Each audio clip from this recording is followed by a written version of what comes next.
primary mission is to promote education of beekeeping and to everyone and their importance, how they operate, what they do, what they look like. One of the prime things that we always joke about is if it flies and it stings, it's not always a bee. Okay? There are hornets and wasps and everything else, but they're not always honeybees. The other thing that we always teach the public is that those big gray nests in the trees, not honeybees. No, they are wasps, and they're nasty. Stay away from them, especially the children.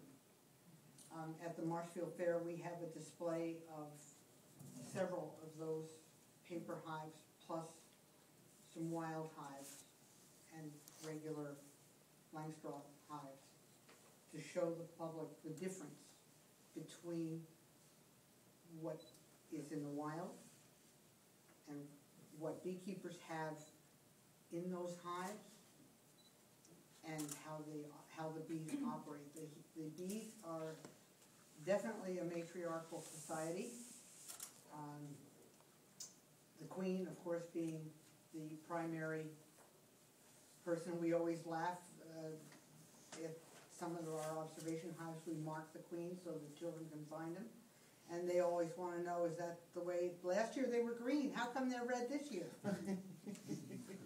Well, we mark them so we know the age. But what do you mark them with? Well, paint, nail polish. And then we just say, you know, it's good to be queen. Queens have to have nail polish.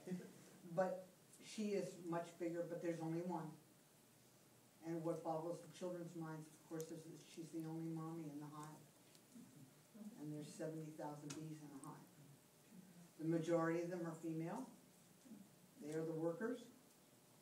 The drones are the males. They don't do anything. Bees don't do anything. They don't feed themselves. They don't groom themselves. Their only function is to make a virgin queen. And so every day they fly to some gathering place. And the virgin queens know where these places are and fly through them. Once the virgin queen is mated, she goes back to the hive. The drones that don't mate will go back to hives.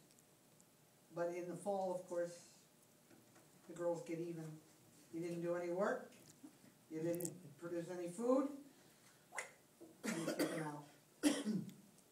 And so, you know, it's mainly the girls are in the hive for the winter. The queen, and some people will say, well, if they kick them all out, then how do you get more bees and things? In the comb in a hive, certain cells are larger. The bees have built them larger. And those are drone cells. Usually they're down in the bottom corners. But the queen knows when she backs into a comb, a cell, to lay an egg, she sort of measures it. And she knows whether she has to lay a female worker or a drone egg in that cell. It's a very complicated society. And despite our opinion, they don't need our help. They've been doing it for thousands of years. They have found honey in the pyramids, capped honey that is still good. Honey doesn't go bad if it's capped tightly. Never goes bad. And so, you know, we think, oh, well, we'll just manipulate the hives and we'll move things around and we'll help them out. They don't need it. But it sure is fun watching them. They have many jobs. The girls have many jobs in a hive. They first hatching, they become cleaners. They clean their cells. They become nurse bees, guard bees, queen attendants, and their last job in their life is forager. They're going out. They live about 6 weeks in the summer. They literally fly their wings off. They wear their wings right out. Because according to all the scientists in the world, bees are not supposed to be able to fly. Until they found out how they fly. They don't just flap their wings, they create a vortex. Their wings go, they rotate their wings, and they create a vortex that lifts them off the ground. And that's how they can get up with loads of nectar, pollen, and all that kind of thing. If you want to learn about keeping bees, you don't have to at the end, but if you want to, the Plymouth County Beekeepers has a bee school that we run from January to April. And the topics range from just an introduction to what is going on, to the honeybee life cycle and organization of the colony, to nectar sources and honey sources, diseases and pests that plague the honeybee, the hive construction and what is needed, how to manage a hive in the spring, in the summer, in the fall, and in the winter. Mostly in the fall. And then there's a lot of boners and pitfalls that we have all gotten ourselves into. Like one fellow said, before I knew better, I did this. But now that I know better, I don't do that, but I still did that. So we all go through the ups and downs.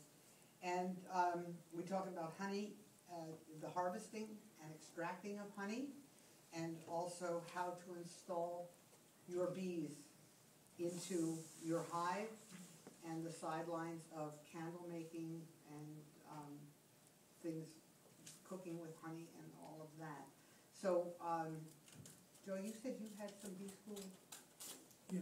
things? Okay. Application. There are some folders over there if you want, and if we run out, I have a card, and just leave your name and whatever, and we can mail you one if you're interested. Or pick it up at the Marshfield Fair and come see the observation hive, which is in glass.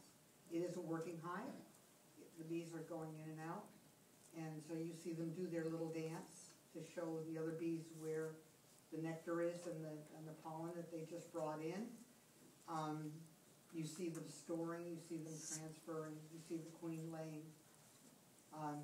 So it's quite an interesting thing because it is in glass so that you can see without getting stung. Famous last question of the beekeeper. Have you ever been stung? Yeah, I'm afraid so. It comes with the territory. I have a question. How do you move a hive of bees? What they do is they wait, very carefully. Yeah, really. They wait till night, till all the foragers are in. They block the entrance tight so they scrap. If you know you're moving them frequently, they have pins. Well, like to the fair.